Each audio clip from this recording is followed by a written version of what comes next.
Salut, on se retrouve aujourd'hui dans une nouvelle vidéo où je vais répondre aux questions qui me reviennent le plus souvent par mail, parce que c'est vrai que je reçois quand même pas mal de mails et que ça devient un peu... Enfin par période c'est assez compliqué d'y répondre. Je suis pas coulée sur les messages non plus, hein, j'ai pas la prétention de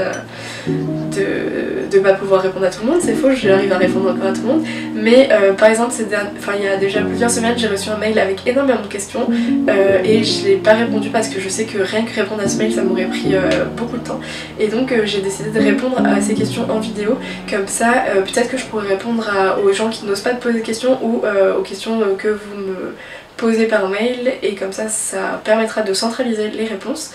N'hésitez pas à poster les questions directement en commentaire sous cette vidéo, et comme ça si on a vraiment beaucoup je ferai une deuxième version de cette vidéo, ça pourra aider tout le monde.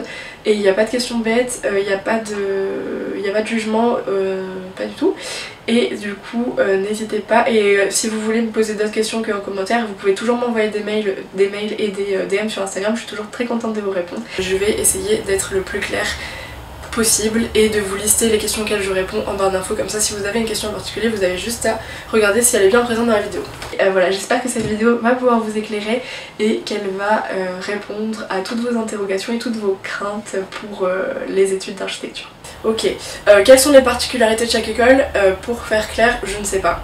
Je ne sais pas exactement, voilà, j'ai des clichés en tête comme quoi Marne-la-Vallée, la Villette c'est plus technique, que Versailles, Malaquais c'est plus artistique.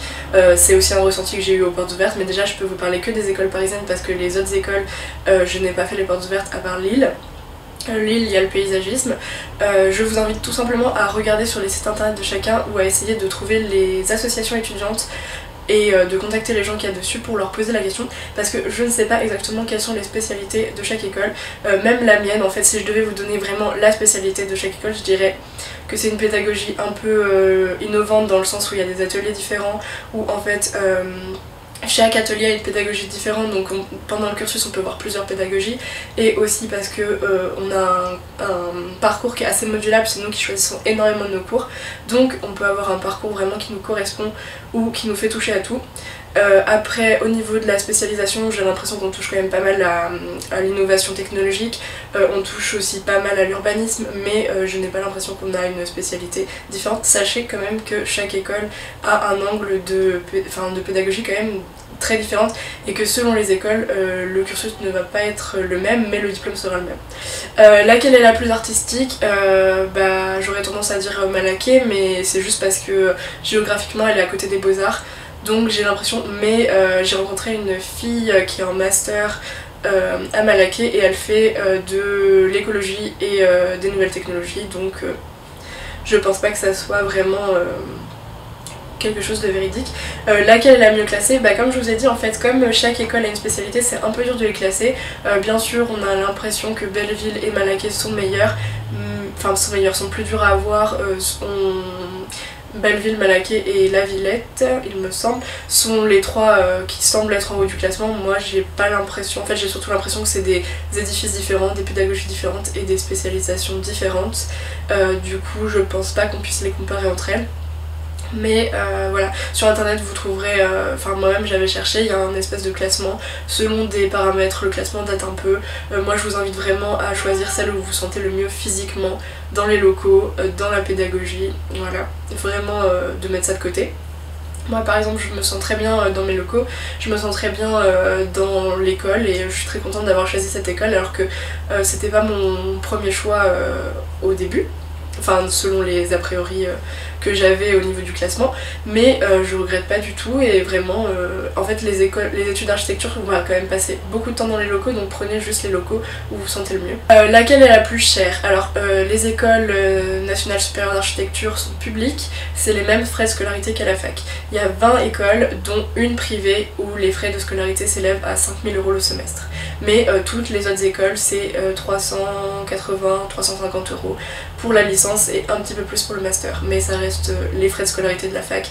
Quand on est boursier on est exonéré. Moi je ne paie pas les frais de scolarité parce que je suis boursière.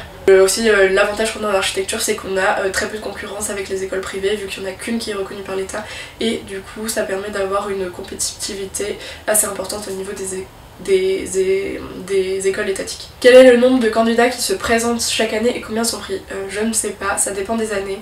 Regardez directement sur Parcoursup, ça doit être inscrit, ou sur les sites des écoles. Je sais qu'en ce moment, moi mon école ils essaient de réduire les promos, qu'avant c'était des promos de un peu plus de 300 et que maintenant ça va descendre à 200, un peu plus de 250 il me semble. Quel est le plus beau campus? Bah ça c'est chacun dit... Enfin chacun...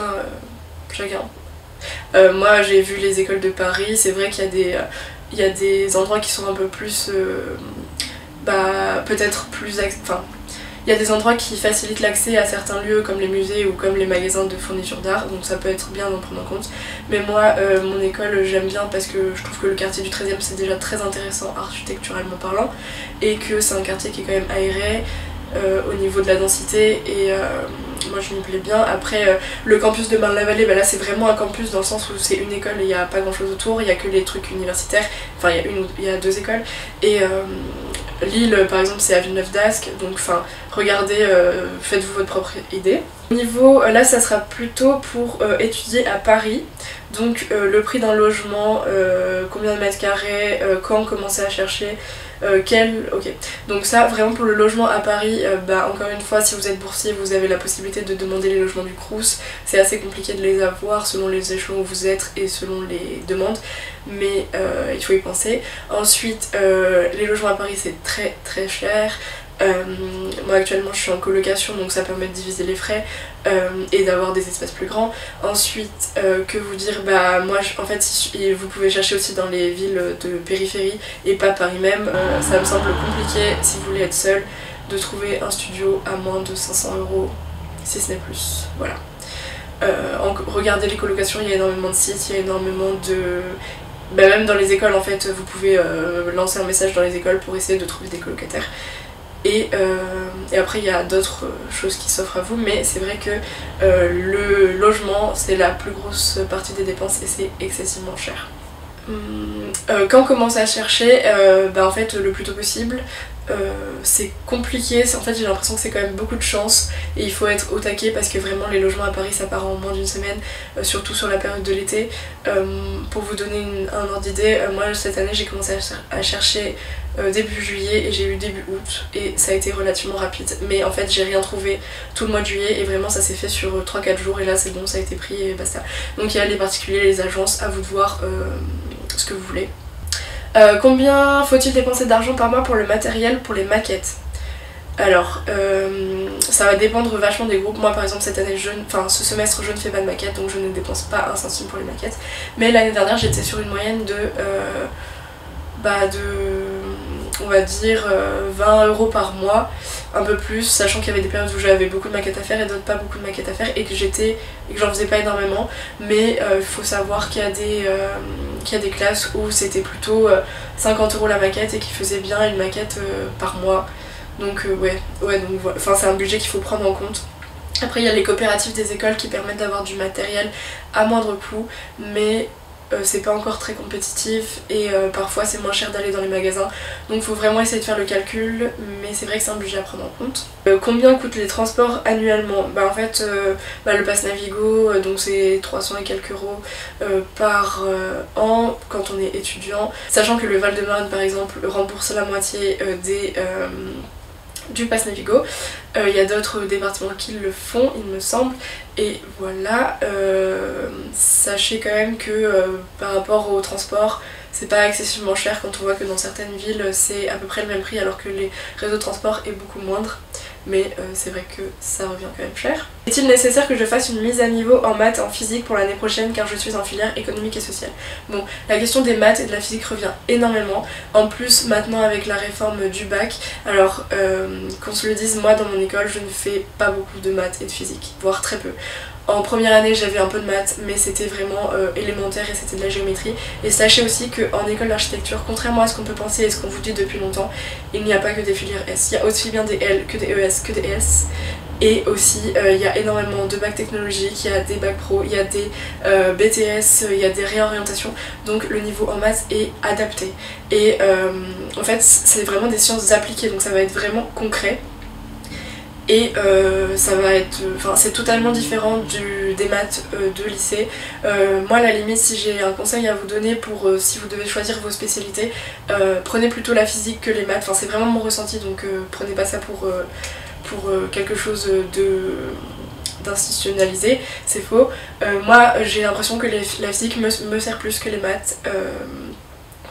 En fait c'est que de la géométrie, des vecteurs et tout ça, donc c'est quelque chose que vous avez déjà vu avant, et les notions sont assez... Enfin franchement, pour être honnête avec vous, on reprenait toutes zéro et ça permettait vraiment de partir sur une base commune et que les notions... Enfin en fait c'est ça, c'est vraiment adapté, et donc pas de panique là-dessus, et ne vous prenez pas la tête si vous n'avez pas des résultats excellents en maths et en physique au lycée. Ça ne voudra pas dire que vous n'allez pas réussir en architecture, c'est pas du tout le cas. J'ai beaucoup plus de sciences humaines que de sciences. Donc ne vous inquiétez pas pour les maths, ça dépendra peut-être des écoles, peut-être que dans des écoles plus techniques ou dans d'autres pays. Je sais que parfois en Erasmus, la marche est assez grande selon les pays au niveau des maths et de la physique, mais en tout cas, pas de prise de tête là-dessus. Et pour revenir sur les spécialités, avec la nouvelle réforme du bac, il n'y a pas de spécialité recommandée.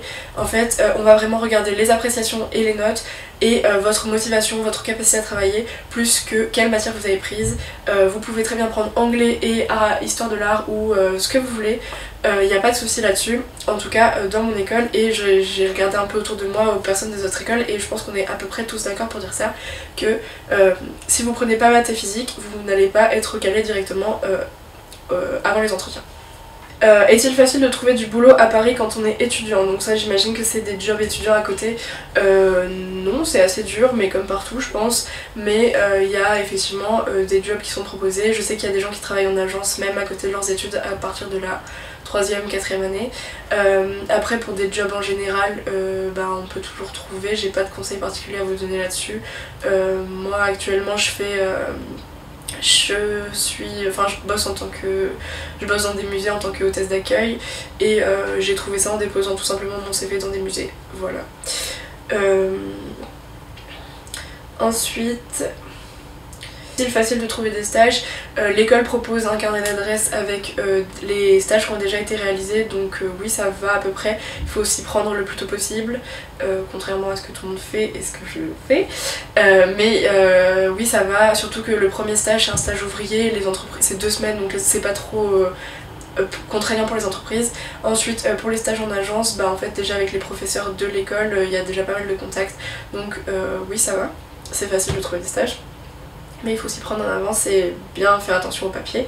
Pourrais-tu m'envoyer la lettre de motivation que tu avais faite? Alors oui, j'envoie ma lettre de motivation que j'avais faite pour Parcoursup sans problème. Il suffit de me renvoyer un mail et j'envoie.